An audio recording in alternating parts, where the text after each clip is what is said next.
7 o'clock. It was too dark to notice what happened to my hand, but I couldn't focus on that right now. I pushed through the burning pain on my hand and opened Jared's door. Pure fear took over at that point. I completely froze. It felt as if I was having an out-of-body experience. Was this horror before me a dream? No, this was reality. My reality. Mother, what? What have you done to Jared? I queried, noticing Jared's satchel on his desk chair and the candle on the desk. Mother retreated from her hunched position over Jared's stomach to turn and face me, Jared's blood unfortunately leaking from Mother's mouth. Blackened blood stained Jared's once white sheets. Disgustingly, his small intestine was in Mother's tight clutches. Why? Why Jared? He was a good brother and a good son. Did I deserve this? Maybe. Possibly. But this? Jared didn't deserve this. Pardon me, but who invited you to my feast? Mother inquired, leaning her head to the side in curiosity. She dropped Jared's small intestine on the floor.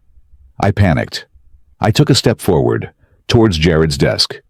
Answer me, Hannah. Mother raced towards me as I instinctively took hold of Jared's satchel and the candle on the desk. The adrenaline took over as I got my hands on the extremely heated doorknob and escaped Jared's room, locking the door from the outside. As I rushed to fetch Mia, I could still hear Mother slamming and pounding her fists on the door, screaming for me to let her out. I bursted into Mia's room without a second thought, the adrenaline still coursing through my veins. Obviously, Mia was initially upset with my actions, but as I explained the scenario I had put ourselves in combined with the continuous slams and pounds coming from Jared's room, Mia hurriedly adopted a pair of shoes and began to run with me towards Mia's door. I opened her door slowly. Mia, do you hear anything? There's not a thing to hear, sister. A silence washed over the house, drowning out the adrenaline and replacing it with anxiety and pure fear. No slams, no pounds, no wind outside. All that existed at that point was silence. I cautiously crept out of Mia's room, assuring her of her safety. I checked the clock from afar. It was 5 till 8. Mia started behind me as we softly inched towards the front door. Creak. Dear children, Mother started. Why are you abandoning your poor mother this way? Mia trembled. Slowly, we turned around to see Mother's decrepit human body, standing lopsided in the hallway. Every moment we stand here paralyzed with fear is a moment more to Mother's advantage, and Mother knew it. Before I had a chance to figure out a plan of escape, Mother charged at us with full speed. I clutched Mia's arm and tugged her out of the direction of Mother. After a moment, we were outside. The adrenaline was still rushing through my veins, but we made it outside. We ran a few more steps before I felt Mia reach for my arm and tighten her grip. Mother had caught up to us, and she had Mia's left arm in her grasp. We were in a battle to keep Mia, but I knew I wasn't capable of enduring such strength. Mia lost her grip on my arm, leaving me with no choice but to run. But I didn't get far before I heard it. Chomp. I should have kept going. I never should have stopped. But I did. I regret every part of me that told me to turn around. There was a lake of blood beneath her, and an appendage was missing on her. I looked in the direction of the wooden spike, but the surplus of darkened night sky covered the forest like a blanket, leaving nothing but shadows from the moonlight. I walked forward a portion, trying to see what the darkness was hiding from us. Jake hesitantly followed. Wait, I quietly said, stopping in my tracks, allowing Jake to follow suit. After a moment, I pressed on cautiously. Eventually, after a step or two, an element emerged from the shadows. A carriage crash, carnage, 2 dead horses, a lifeless corpse in the wreckage. I walked up to a piece of the wreckage, noticing the Capitol's emblem engraved on the side. What happened here? Jake inquired. I anxiously trudged, holding the candle up to the wreckage. I wandered until I noticed an object. I brought the candle closer for a better viewing of the object. Ah! I screamed, retreating a bit. "What now?" Jake said as he sauntered to where I was currently standing. A pale hand was lying out of the body of the dismantled carriage. "Give me the candle," Jake demanded flatly. I forfeited the candle, confused as to why he was so tranquil at the moment. There existed a corpse just inches away, so why was he so calm? Jake brought the candle close to the body, struggling to identify who or what the body was. Jake slowly backed up, coming to a jarring conclusion. No, this cannot be. First period. "Are you all right, Jake?" "No. He can't be dead. He just can't." "Who, Jake?" "Look for yourself," Jake finished, handing me the candle. I promptly took hold of the light source and brought it cautiously to the corpse. I waved the candle over the body, scanning for any recognizable signs. After getting a decent glance at the body's face, I finally knew. "I cannot express how sorry I am for your loss, Jake. Nathaniel did not deserve such a death.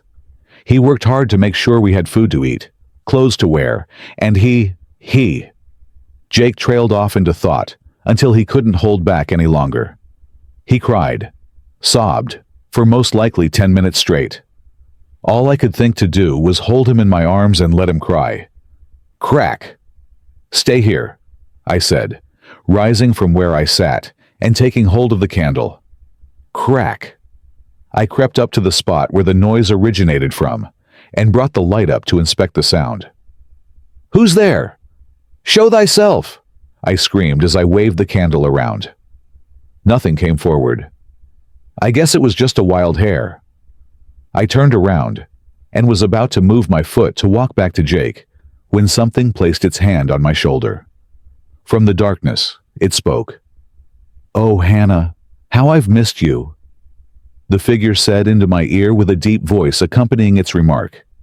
I took a deep breath inward, frozen. In a moment of desperation to reach Jake, I glanced down to see a twig inches away from my shoe. "Why so tense, Hannah? Don't you recognize your own Fae?" Crack! Jake instinctively jolted his head upwards to see me, with an unknown figure grasping my shoulder. Jake then reached for the nearest tree limb and ran towards me, ready to strike. "Let her go!" Jake yelled, allowing me the chance to duck down while he swung at the unknown presence. I ran out of the way as I heard Jake land a fighting blow. I stood behind him as the presence fell to the ground. I snatched the candle from the ground and pointed it at the darkness which protected the figure. There was a man cowering behind a bush, bleeding from the head. "Mr. Northcott," Jake surprisingly stated, turning to me, confused. We both turned to the bush in bewilderment. "Father? Is that you?" I said, kneeling down to match his gaze. My father and I shared a glance before he finally responded. "'Tis I." "Then, allow me to help you up, Father," I replied, offering my hand. "Let me fix you up." "Jake?" "Please fetch the bandages from my satchel." "Yes, ma'am," Jake uttered, promptly retrieving the bandages.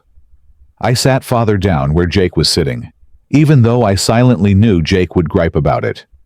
After Jake provided me the bandages, I quietly covered his injuries whilst Jake continuously apologized for beating him with a tree limb. "Jake, stop apologizing. I'm not displeased with you for what you did," Father declared, looking straight at him. "You aren't. But now that's enough of that. A fighting spirit lies within that hard outer shell you place outside yourself. Never let that spirit die. Understand?"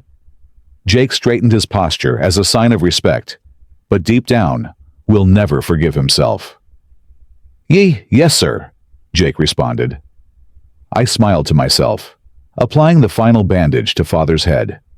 I gave the rest of the bandages back to Jake, who quickly placed them back in my satchel. "Jake, what time is it?" I reflectively asked. Jake reluctantly found his pocket watch and checked the time. 5 till 10, and the sun is completely gone, as you can see. Which means the monster who claimed your mother will eventually hunt us down and murder us any minute," Jake answered with a grim facial expression. I turned to